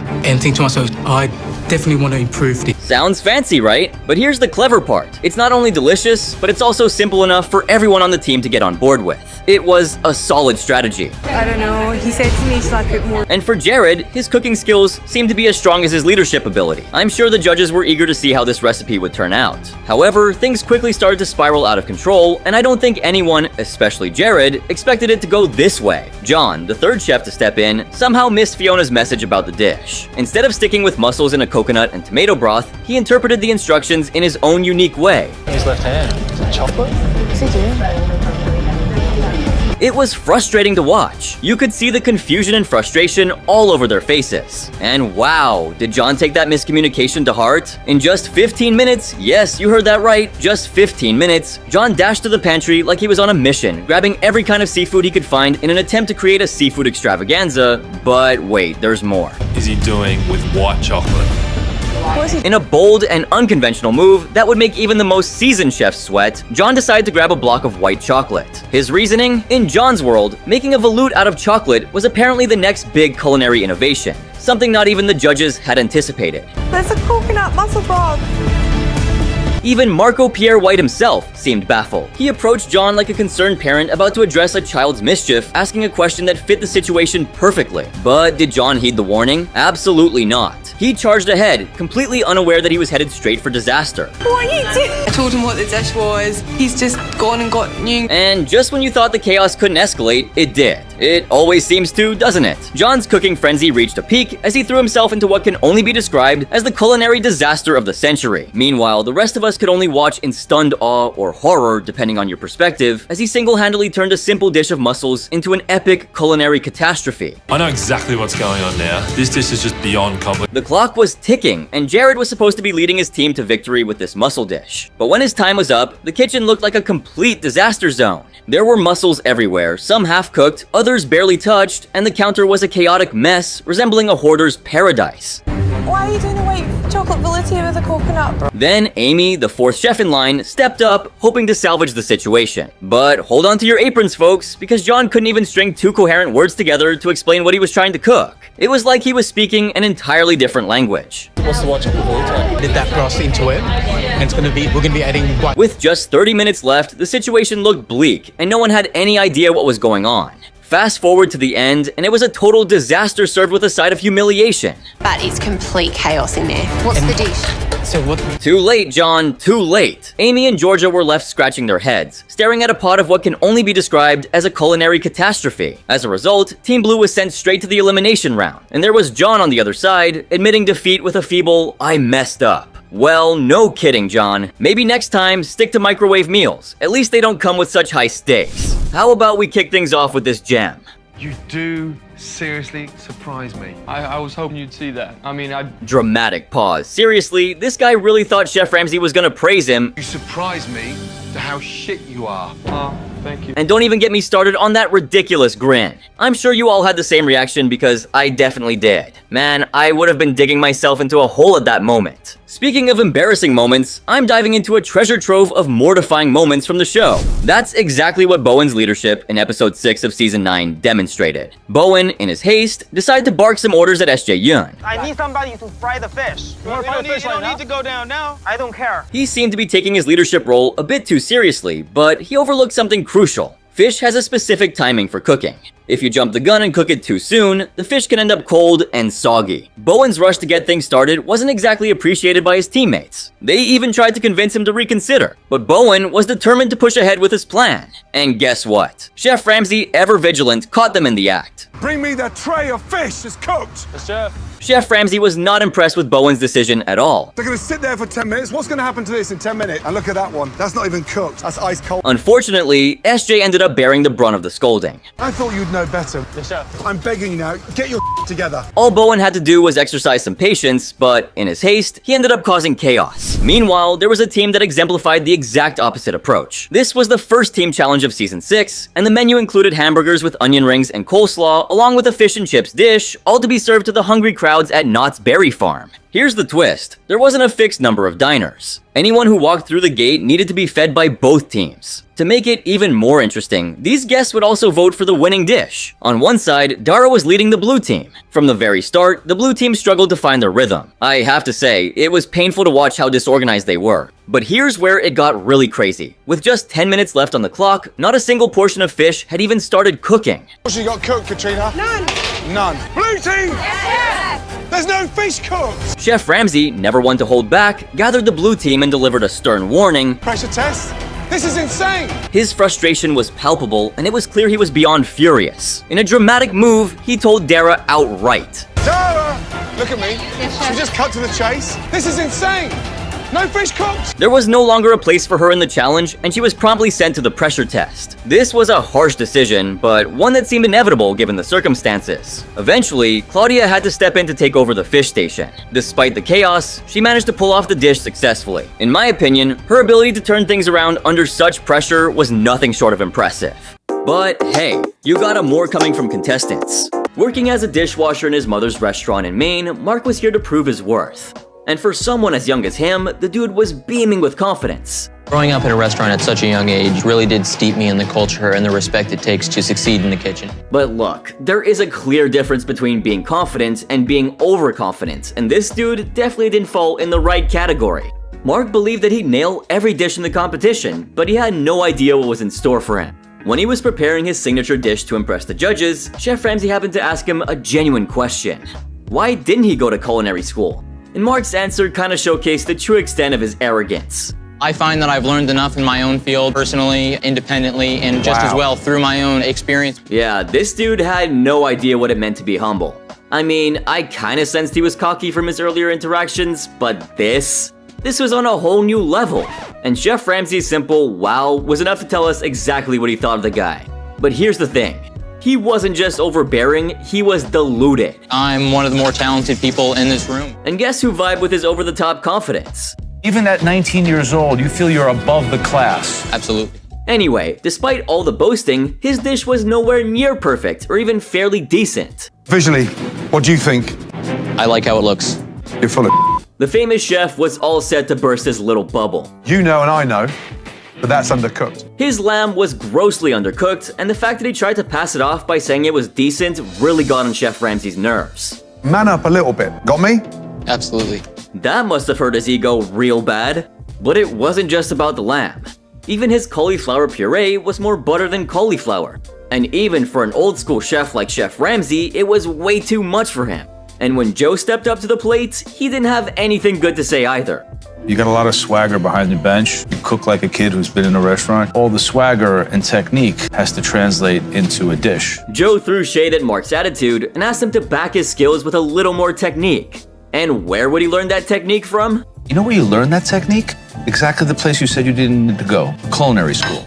The burn, I tell you. I bet Mark regretted ditching culinary school now. Meanwhile, Chef Aaron chimed in by saying that the dish lacked imagination and was overall just plain disappointing. With that, it was now time to hand out the apron, and well, Mark obviously missed the mark by more than a mile.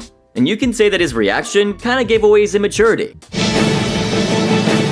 while the famous chef asked him to hone his skills and come back the next year, Joe had an entirely different suggestion. Mark, hold on a second. You see, Joe recognized potential in Mark and offered to invest in him, but he had one condition. You would have to take direction and listen to me as you compete to win. And if you broke that deal, the consequences would be severe. And what do you know? Mark readily accepted the offer and earned himself a white apron. Now, I'll definitely be going over Mark's journey on the show and reveal whether or not he really lived up to Joe's expectations in some of my upcoming videos, but for now, here comes another Mark from Season 8 who became the target of Chef Ramsay's undying fury. So, in Episode 3, during the Mystery Box Challenge, yet another contestant seemed to be bursting with confidence. I feel incredibly ready to win this whole thing. The whole competition. I didn't come here to lose. Let's see if it was well-founded. Meet Mark Togney, arguably one of the worst cooks of that season. However, things didn't go as planned when Chef Ramsay singled out the contestants whose dishes stood out the most. Sam, Heather, Mark. Head on up here, let's go. Mark was left speechless. His joy was through the roof. Nevertheless, Chef Ramsay then made a crazy revelation. Mark, Heather, and Sam, you three stood out for all the wrong reasons. Yup, the judges were seriously let down by the subpar performance of the bottom 3 contestants, being Mark, Sam, and Heather. But things were about to take a turn for the worst. When it was time to taste Mark's dish, Chef Christina laid it all out by giving a brutally honest opinion. The pancake, it has problems. It's undercooked. But wait, there's more. Stuck on the plate is like the finesse isn't there. The hash brown, it almost looks like a piece of meat. Everything about the dish seemed to be way off. Especially my all-time favorite, the hash brown. I mean, come on, all that confidence earlier and this is what you came up with? However, instead of just owning up to his mistake, Mark thought that making excuses would be the best way out. I feel like it was the fourth quarter with 2 minutes left and I ran onto the field without my helmet or my jock strap. But Chef Ramsay had little patience for excuses, especially those infused with football jargon. In fact, Chef Christina also found the dish utterly disappointing. Knowing Mike's potential, she recalled the impressive ravioli that earned him an apron. And somehow, he found it necessary to resort to dropping some convoluted football terminology in his defense. Either way, Mike eventually found himself in the elimination test. And instead of working towards regaining the judge's confidence, he decided to take his sweet time getting things done. I've been in this position in my life before. Pressure is my middle name. When Chef Christina walked over to him for an update, at first, he claimed to be working on a redo of his pancakes with chocolate chips and baked eggs on the side. But then, he said something that left her completely confused. If you don't execute the basic play first, then why did you try the flea flicker? Back to the football analogies. This guy was a caricature of sports, bro. I mean, can someone please remind him that he wasn't on a football field, but in the Master Chef kitchen? Because just take a look at the pace he was working at. Chef Christina was legitimately concerned for him. Looks like Mark doesn't care. I might want to switch up here. Yeah, she kinda had his attitude all figured out. But the famous chef was about to experience it firsthand.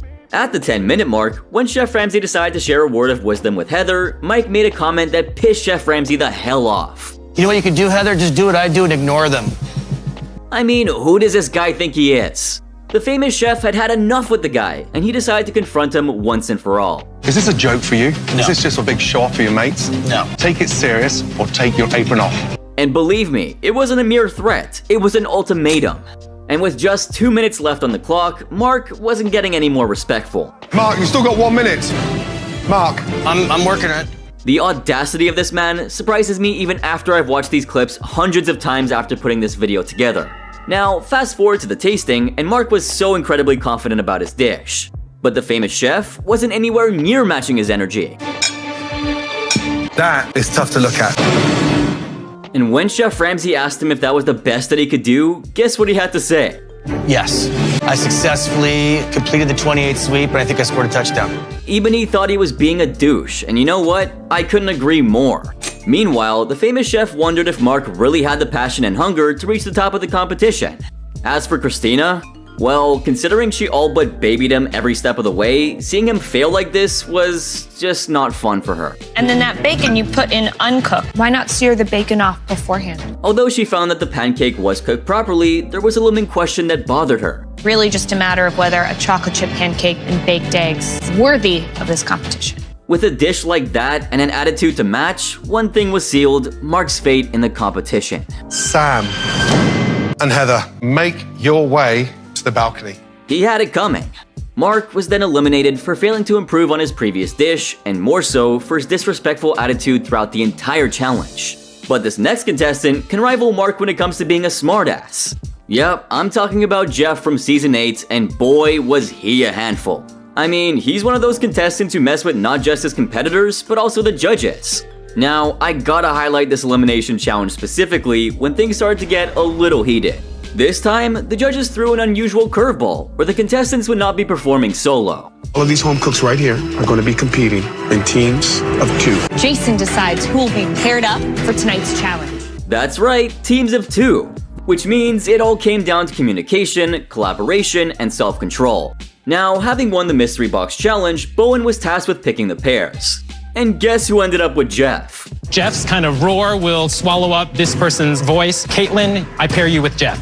Yeah, it was just a disaster waiting to happen.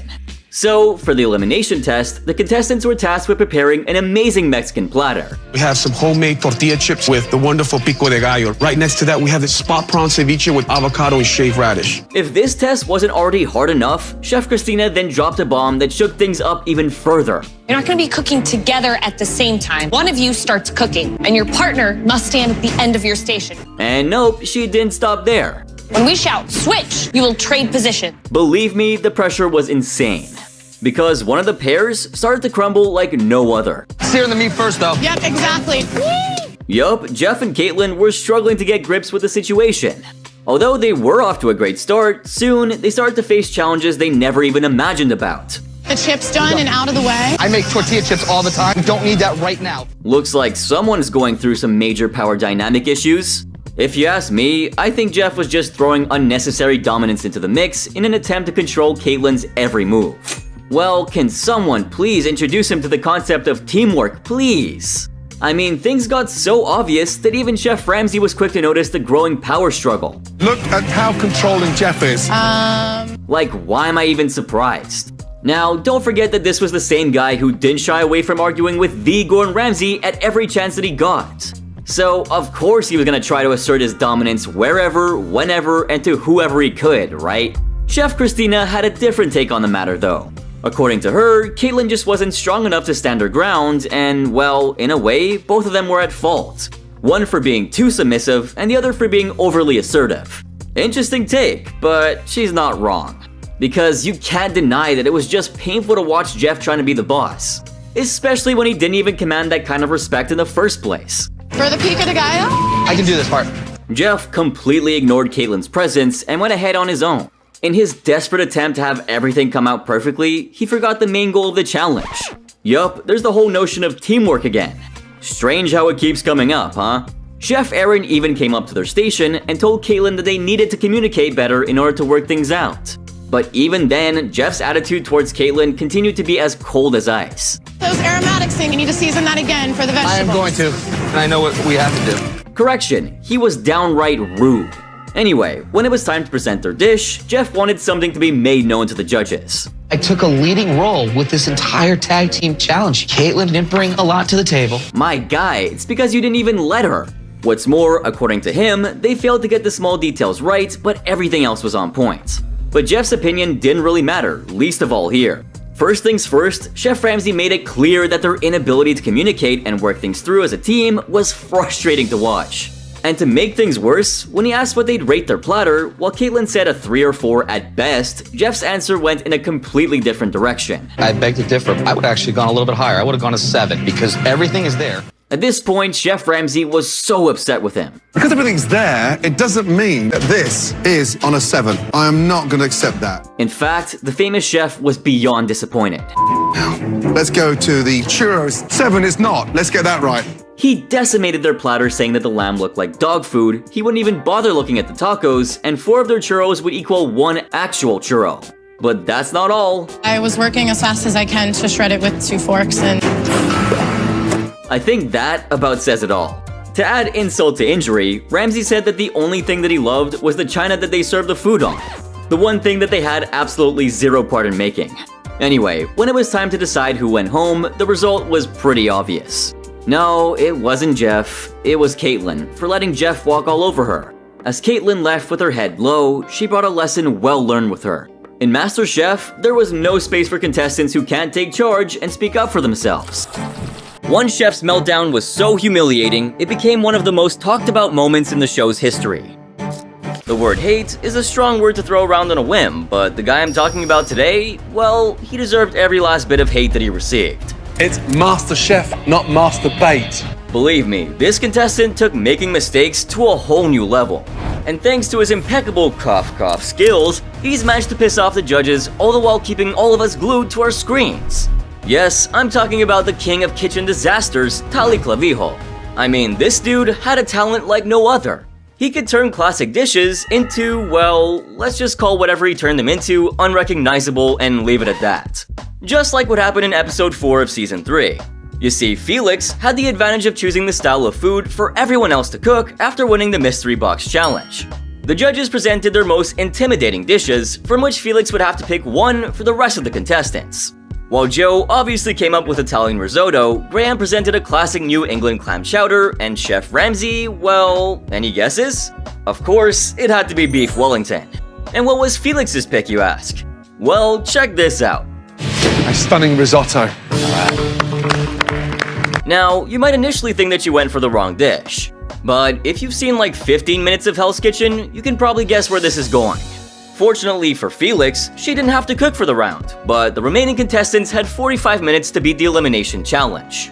While none of the contestants wanted to go home over something like a risotto, Tali came up with something that had the judges questioning where his head was even at. I think Tali is kind of really out of his comfort zone. His technique is all... Yeah, definitely way out of his comfort zone.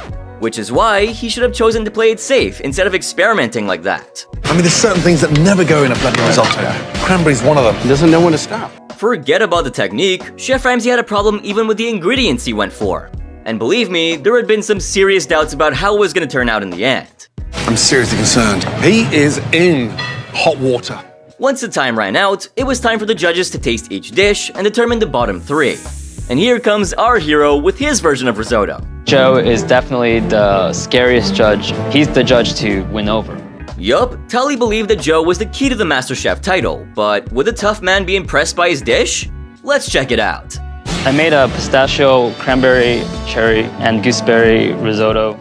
It sounded like an interesting combination of flavors, but not one that Joe looked ready to accept. You know what it is? It's garbage is what it is. What you did on that dish is inappropriate. It's safe to say that he found it pretty off-putting and completely destroyed Tali over it. And ultimately kind of disgusting.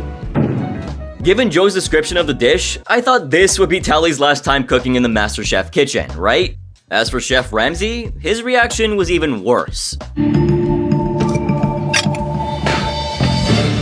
If that doesn't speak volumes, I don't know what will. The famous chef simply couldn't let go of how bizarre the whole combination of cranberries and gooseberries were for a risotto of all things. The nuts, the gooseberries, already just unheard of in a risotto. That is a disaster. Yeah, for me, they'd be better off in oatmeal.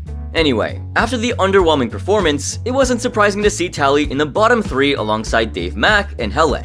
Jot this down because it's gonna be a hell of a time moving forward. After Helen was saved, the ultimate decision came down to the 2 who remained, Tali and Dave. Ramsay made it abundantly clear as to why Tali found himself so close to getting cut. Tali, you're not safe either. Chef Ramsay schooled him for trying to fool the judges with the odd combination of ingredients, but Tali was quick to defend himself. Sorry, Chef, this is my first time cooking a risotto. Despite all that, the judges decided to eliminate Dave for some reason. Most everyone in the room was taken aback by the decision, but Chef Ramsay asked him to head back to his station with a little warning. You have dodged that bullet. I'm telling you, you are flying by the seat of your pants. Back on your station. However, instead of being grateful and working on polishing his skills, during his time on the show, Tali gained a reputation for conspiring with another contestant. Yep, I'm talking about Ryan. In an attempt to make themselves look good, they ended up targeting Monty for no apparent reason. So what happened is, in episode 6, Ryan won the Mystery Box Challenge. And as a result, he received some advantages for the Elimination Challenge. The theme of today's elimination is fresh versus convenience. The theme of the challenge was fresh versus convenience food, and the chosen ingredients were ahi tuna, ham, and crabs. Since Ryan had to pick the main ingredient, guess what he went with? The most amazing. Crab.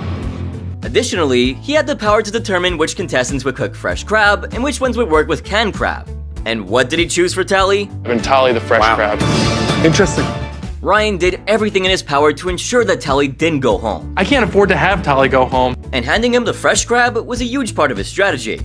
Anyway, cut to the challenge, and each contestant had 60 minutes to scrape together something with their canned crab or make something actually nice with their fresh crab. And Tally was pleased as punch with his and Ryan's little plot. Ryan totally hooks me up. He gives me the biggest, freshest crab on the table. Meanwhile, Monty, who landed canned crab, saw things for what they were. I hope Ryan gets crabs. But sadly for this contestant here, it became a daunting task to handle a live crab. So it's just moving around? Yeah, it's just moving around. Live. Can I beat it with my cane? Yeah, Ryan clearly wanted Christine out of the competition. I mean, why else would he hand the blind person a live crab, right? Christine, who was clearly struggling with it, even got injured along the way. But look at Ryan, will ya? It pierced me. That cunning smile. Not cool, man. Not cool. Anyway, as time went on, the judges started to discuss the contestants' progress. He doesn't know if it's a baked crab. Lack of vision, lack of clarity. It's like an ADD. Tally and Helen had nothing even resembling proper direction in their dishes. But Tally thought he was nailing it. After all, his dear buddy had given him the pick of the litter. Ryan gave me the live crab. He knows that live crab is definitely much better than the canned stuff. Anyway, when it was time for the tasting, Tally presented his dish, being paprika buttered crab with saffron and watercress sauce. And the judges' reactions were insane. Jeez, looks like a horror movie. Horror indeed. I mean, there couldn't have been a better description than that. Just look at it. Tally actually took the best crab and butchered it beyond recognition. After the shock set in, Graham couldn't figure out how, or rather what, he was supposed to taste. You're not seeing the art behind the plate here. All he could see were the crab legs sticking out of the plate in an eerie arrangement fit for an insane person. As for the crab meat, it was completely missing. Where's the whole, all the I put it into back and crab meat in the middle? When Joe quizzed Tally about it, guess what he said? I put it in the sauce. A perfectly good crab, fresh crab, and a pretty expensive one at that, was reduced to nothing but sauce. Tally couldn't have been more disrespectful. To the judges or the crab. Based on that performance, I'd start packing my knives if I was you. Ryan's plan backfired horribly as Tally, his ride or die guy, stood a serious chance of going home. Despite the negative feedback, Tally remained confident in his abilities. My stuff is so good that they can't even see the potential. Talk about delusion. Anyway, once again, Tally found himself in the bottom 3.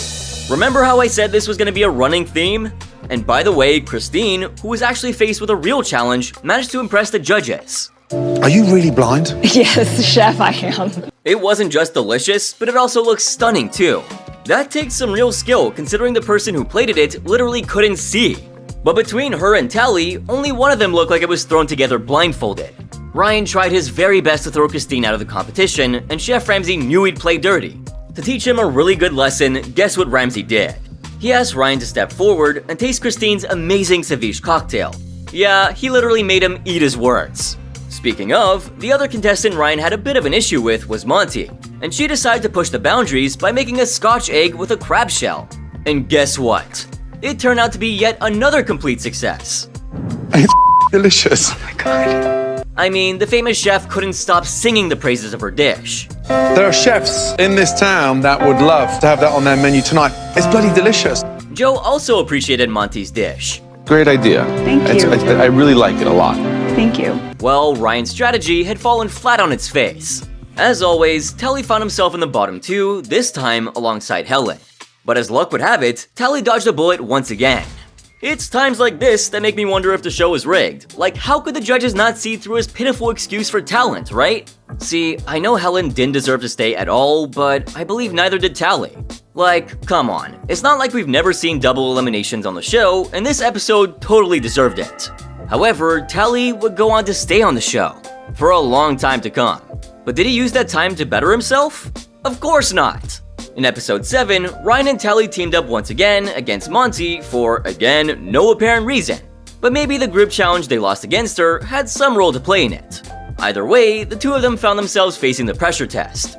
But instead of just admitting defeat, they started to badmouth Monty instead. We want Monty to go home. Some girls have like one screw loose. I feel like she has like 30 different screws loose. Why, just why? I have no idea why these two guys hated her at all. In fact, they even shared that Monty should have been the one in the pressure test instead of them. See, the problem here was that Tally had a very inflated ego, if you haven't figured that out already. As for Ryan, he wasn't much better. Ding dong, the witch is dead, with a capital P. Anyway, fast forward to the pressure test, and things didn't go very well for Ryan.